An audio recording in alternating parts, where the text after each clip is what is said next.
Junk silver, or constitutional silver, however you want to refer to it, has become hugely popular lately.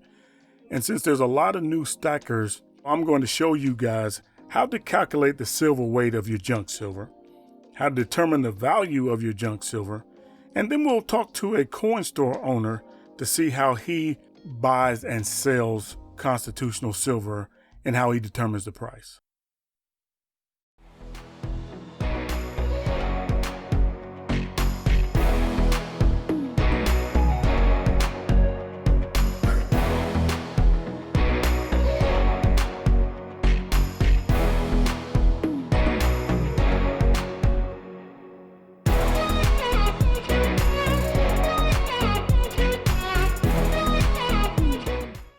So if you like what you see and you want to support my channel, then the best and easiest way you can do that is by simply smashing that like button. By doing so, you show YouTube that you enjoy the content that I produce. So YouTube puts my video where more people can see it. It's a small task for you, but it means so much to my channel. And if you want to see more videos like this one, simply subscribe. Ring that bell and you'll be notified as soon as I put out another video. Thank you. Hi everyone, Silver Joker here.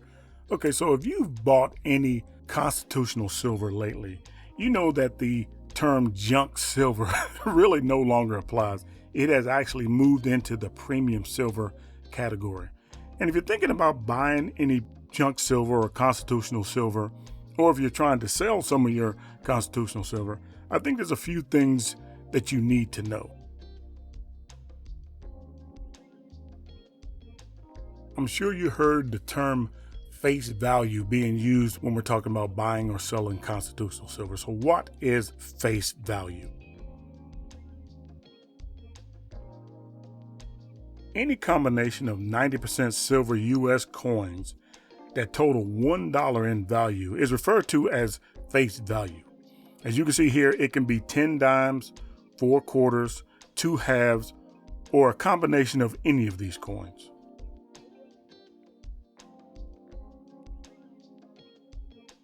So I think a lot of the mystery that surrounds constitutional silver or junk silver, however you want to refer to it, comes from it not being an ounce of fine silver. It's 90% silver. It's really difficult sometimes to determine how much silver content is in each coin. Okay, so what is the silver content of each of these coins that you see here?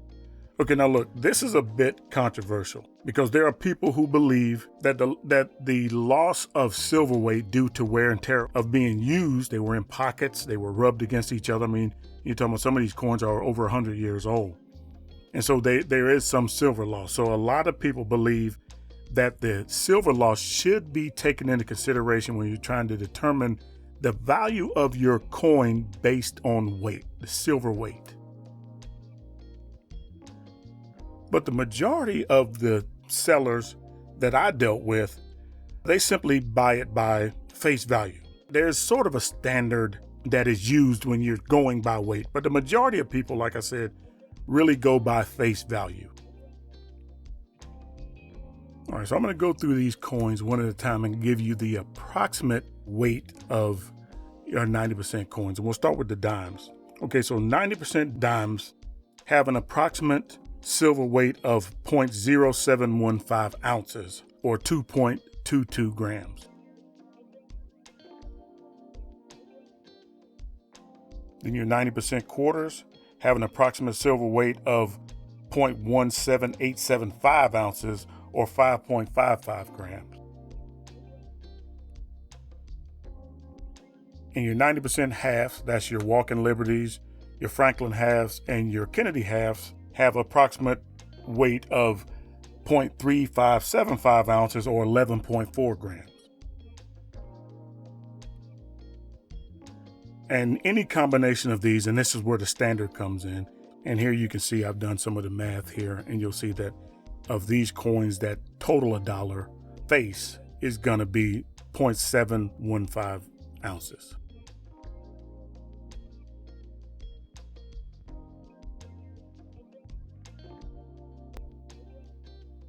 Okay, so I'm sure you've noticed by now that I did not include the Morgans and Peace dollars, but I'll do another video about the Morgans and Peace dollars in the future, and we'll explain a little bit more about those. All right, so how do you determine the value of your dollar face junk silver or constitutional silver? We need a spot price. So let's just say hypothetically that spot price is $25 an ounce. Multiply 25 by 0.715, and that gives us a value of $17.87. Now that is your melt value. So there's no premiums involved in melt value. Every place you sell to or buy from is going to have a different set of premiums that they use. That melt value is something that you're not really going to get your coins for. All right, so now let's head down to our local coin store and talk to the seller face to face. I like dealing with face value, regardless if it looks like this coin or, if you sell me this quarter or this quarter, I'm going to sell it and buy it the same price. Right. Because over time, you're going to end up with some of these, but you're also going to end up with some of these that look really nice, and you're going to end up with some really nice dimes.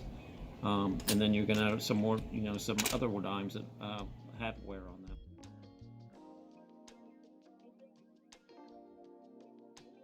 Typically, because of the wear involved that most coins have, and you can see some of these have wear and some of them don't, but right. They assign a 0.715 amount of silver per $10 because of the wear. So it is accounted for in a certain way, and for most people, it's the easiest way to do it is to do face value, not just weight, because the weight's always going to change. Right. Now, if it comes back to us and silver hasn't changed as far as spot price or anything in terms of the silver market, we would probably pay anywhere from 9 to 9.2 times face value. So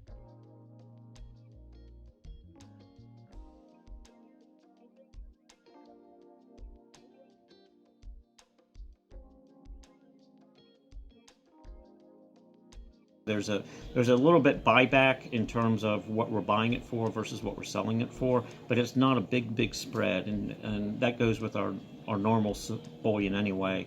But that's the key in terms of buying this, because everybody has a sell price and a buyback price very different than what you can just look up as spot price, because it's a calculation, and everybody uses a calculation a little bit differently. Some people like a bigger spread. Some people don't have as much of a spread.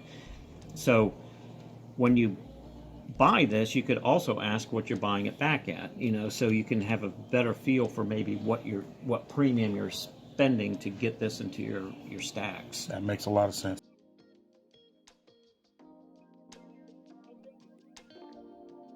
All right, so there you have it.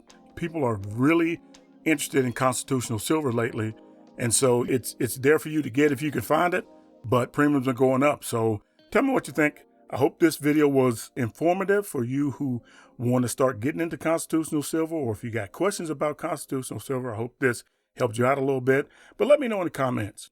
Anyway, I appreciate you guys stopping by. Keep stacking. Peace.